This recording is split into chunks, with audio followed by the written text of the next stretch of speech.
રાજ્યમાં ગરમીનો પારો ઊંચે જઈ રહ્યો છે અને આગામી દિવસોમાં 45 ડિગ્રીને પારો પહોંચે તેવી આગાહી હવામાન વિભાગે કરી છે। ત્યારે ડોક્ટર પ્રવીણ ગર્ગ જેઓ સિનિયર ફિઝિશિયન છે, સર શું કહેશો? ખાસ કરીને દર્દીઓને ORS પીવાની સલાહ આપવામાં આવે છે। જે લોકો બહાર નીકળતા હોય ગરમીમાં તે લોકોએ પણ ORS પીવું જોઈએ, શું કહેશો? શું છે ORS? જો છેલ્લા 2 દિવસથી અમદાવાદમાં ગરમીનો પારો સતત વધી રહ્યો છે અને હવામાન વિભાગ દ્વારા 45 ડિગ્રી ટેમ્પરેચર એટલે ઓરેન્જ એલર્ટ જાહેર કરવા આવે છે। જ્યારે આ ગરમીનું તાપમાન એ 45 ડિગ્રીથી વધારે વધતું હોય તો ત્યારે ડિહાઇડ્રેશન સૌથી વધારે જોવામાં મળે છે। હીટ સ્ટ્રોકની વાત કરો તો આમાં મૂળ સિમ્ટમ્સ અને સાઇન ડિહાઇડ્રેશન જ હોય છે। ડિહાઇડ્રેશનથી બચવા માટે ORS એટલે ઓરલ રિહાઇડ્રેશન સોલ્યુશન, આનો જ ઉપયોગ કરવો જોઈએ।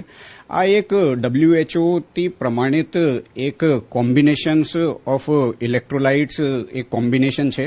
આમાં sodium chloride, sodium citrate, potassium chloride અને ગ્લુકોઝ એ ચારનો એક કોમ્બિનેશન મિક્સ હોય છે અને એ તમે જ્યારે ગરમીમાં મુસાફિર કરતા હોય અને આનો રેગ્યુલર ઉપયોગ કરો તો આથી તમે ડેફિનેટલી ડિહાઇડ્રેશનથી બચી શકો છો।